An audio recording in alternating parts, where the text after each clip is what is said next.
totaling 20. From Fox 5, this is the 10 o'clock news.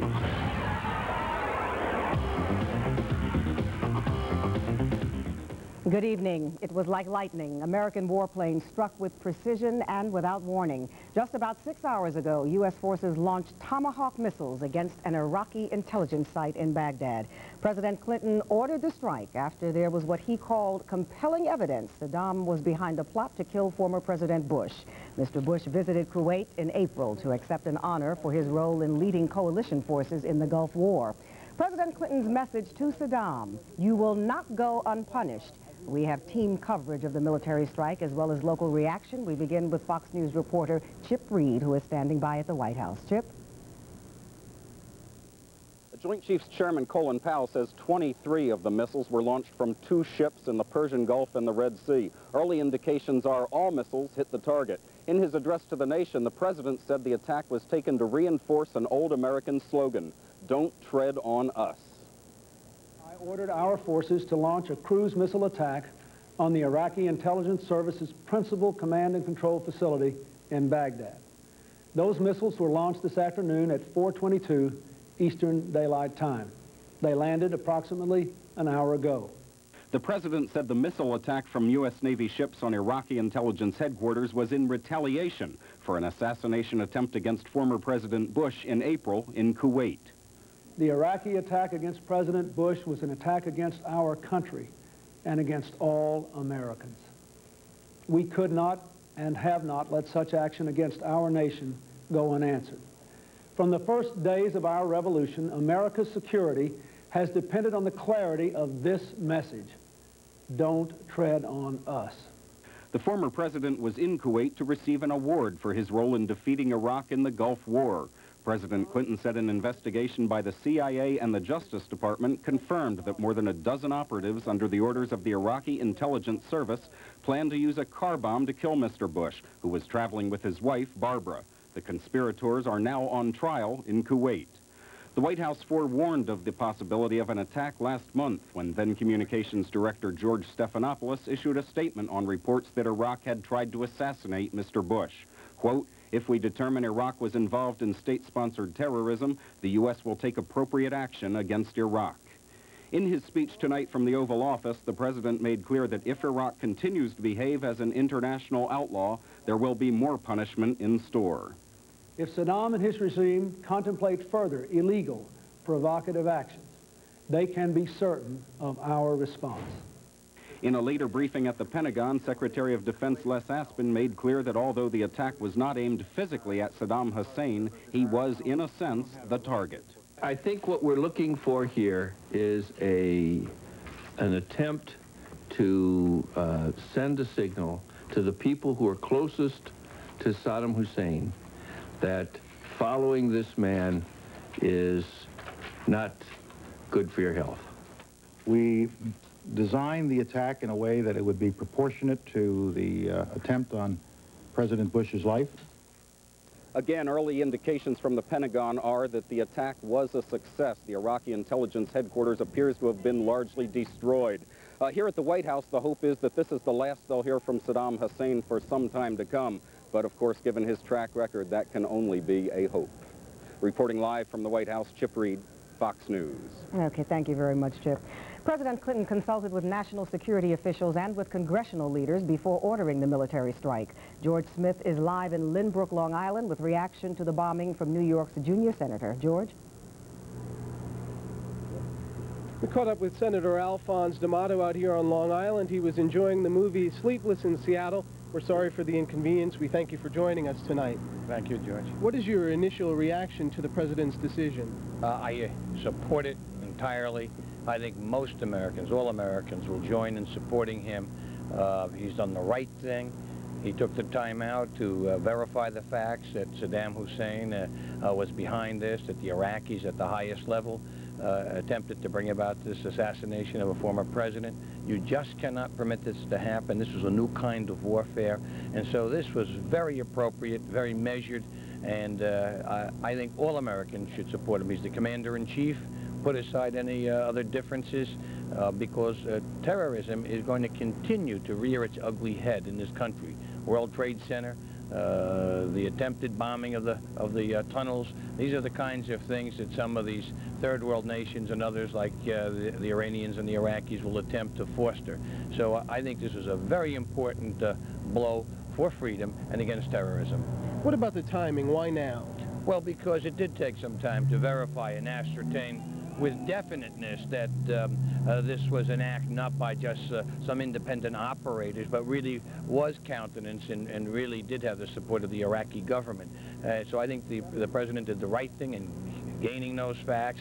Our intelligence people went over there, verified the accuracy of the claims that were made, and I think the timing really had more to do with when he had these facts. So I support him. I don't think it had anything to do with, you know, popularity. Will his popularity go up? Of course. When someone does something that's right, I think the American people will support him, and if he gains in that, so be it. He is the commander-in-chief, though. I support this. And when he spoke to me yesterday at 11:45, he indicated to me that he was prepared to take some very strong steps against those nations sponsoring terrorism. So I had a feeling that this would be coming sooner rather than later, and I fully support him.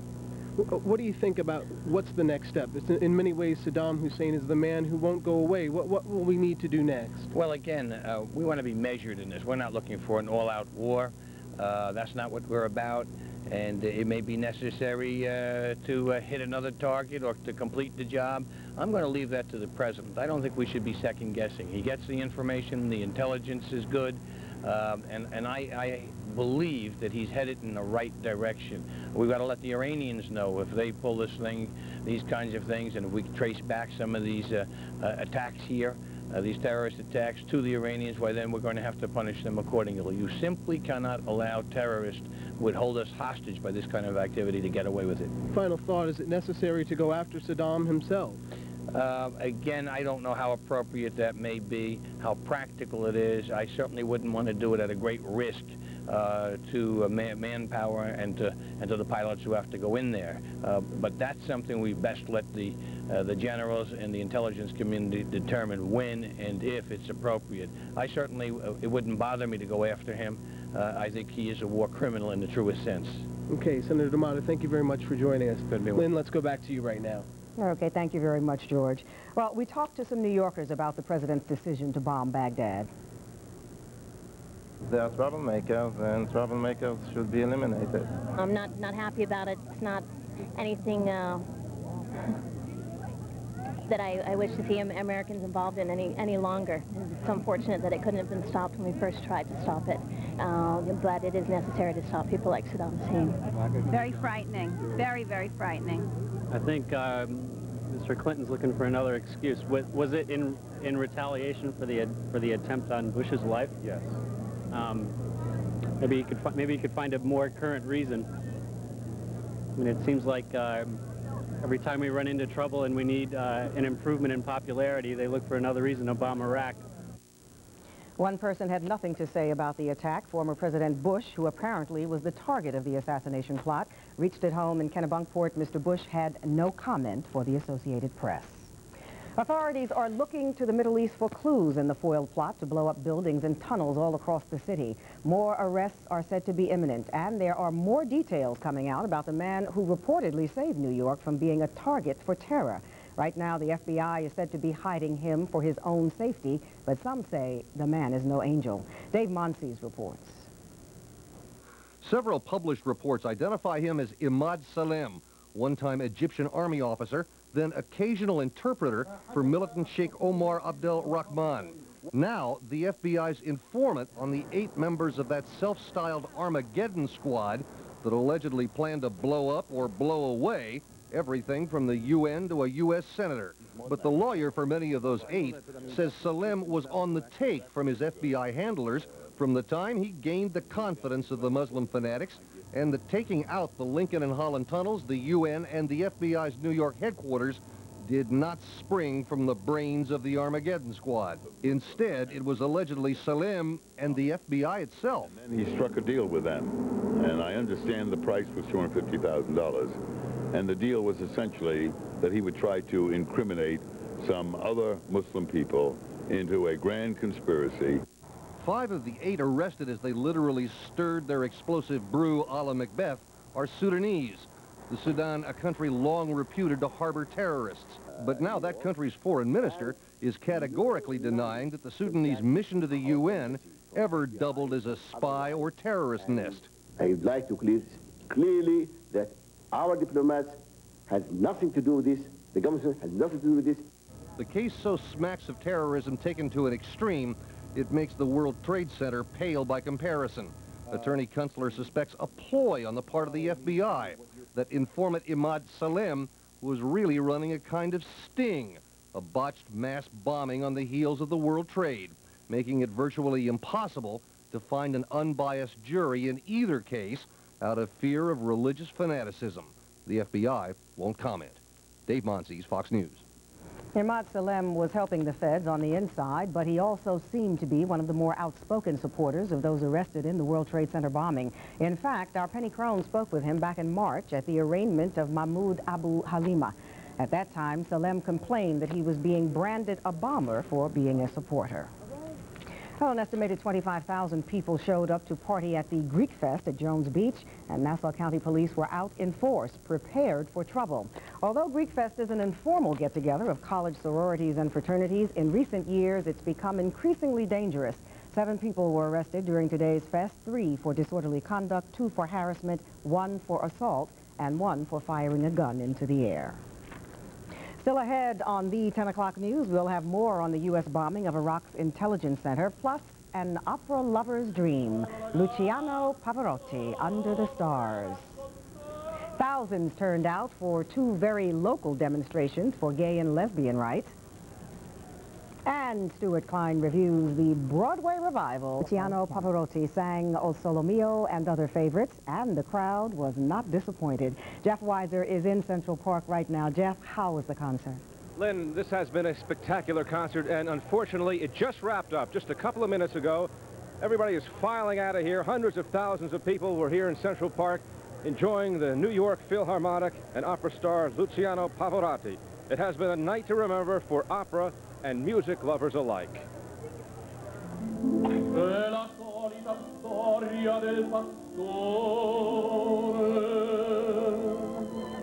We came at 7 o'clock this morning to save this place. It's wonderful. It's worth it. Have you had to wait here for a while? Well, from 3 o'clock this afternoon. They call him the world's favorite tenor, legendary Luciano Pavarotti, in a free outdoor concert on Central Park's Great Lawn. This is not only a musical performance, it is a true New York happening. New Yorkers camped out for hours before tonight's concert that began at 8 p.m., and many had elaborate picnic settings. We have salmon mousse, guacamole, crepe, little sandwiches, coleslaw. John made a pie. We want to make sure you see John's pie. Hold on, wait a second. Hey, this guy is Aglietti, right? Aglietti, yes. Are you a big opera fan? Oh yeah, I love Luciano. He's the best. I love it. This is great. You gotta be here and enjoy this. It's fantastic. I love opera. I love opera, and I like it a sauce. I like it a sauce.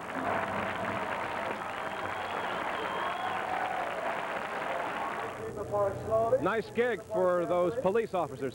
Mayor Dinkins was here, Police Commissioner Ray Kelly, and also the Harlem Boys Choir. Now, earlier the weather was really hot here, but now it's really mild.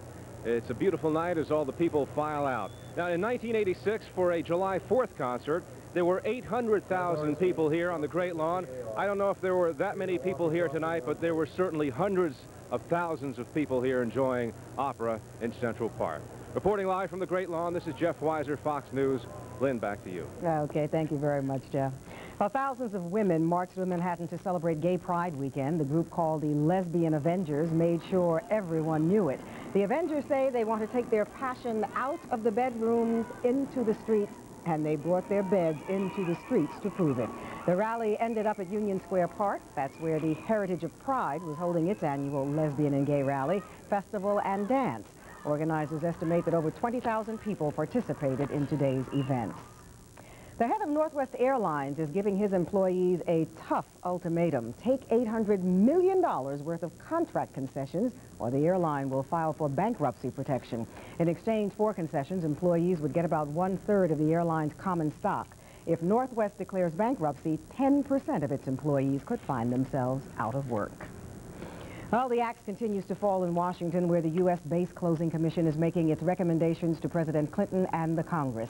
It had the tough task of deciding the fate of 234 military bases. Today, the commission decided to restructure Navy and Marine air facilities on both coasts and voted to close airfields in Florida and California. Staten Island's home port is one of the bases slated for closing. Congresswoman Susan Molinari blames Mayor Dinkins for early opposition to the base, even though he recently called on Washington to keep the home port open. The mayor called the decision to close it bad news for the city's economy. Molinari says his support, too little, too late. When Commissioner McPherson came to the base, he said, I was going through some of the old clips, and there seemed to be a lot of controversy surrounding this base. What seems to be the problem with that? So it certainly played into their considerations, and it would have been easier if the people that we were related to politically and governmentally weren't opposed to it. The 2,000 sailors from the home port will be transferred to naval ports in the South. Well, a large crowd gathered to say goodbye to Pat Nixon. A funeral service was held in Yorba Linda, California. The former First Lady lost her courageous battle with lung cancer on Tuesday.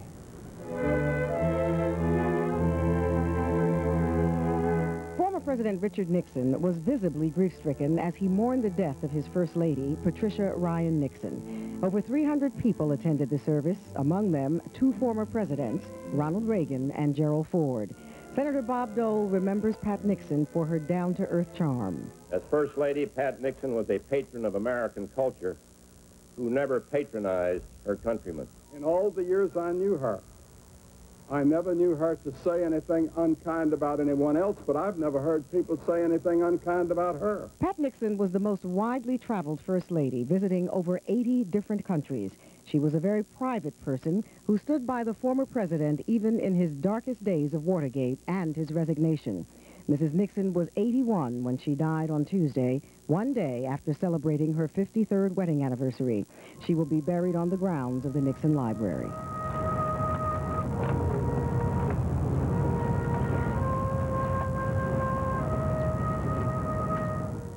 Pat Nixon will be remembered as a woman of dignity and quiet courage.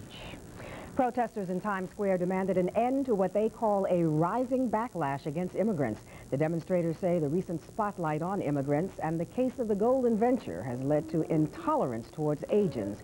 They released a public service announcement called Stop the Hurt. And to the republic for which it stands, one nation, under God, indivisible, with liberty and justice for all. The public service announcement was produced by the Asian American Legal Defense and Education Fund.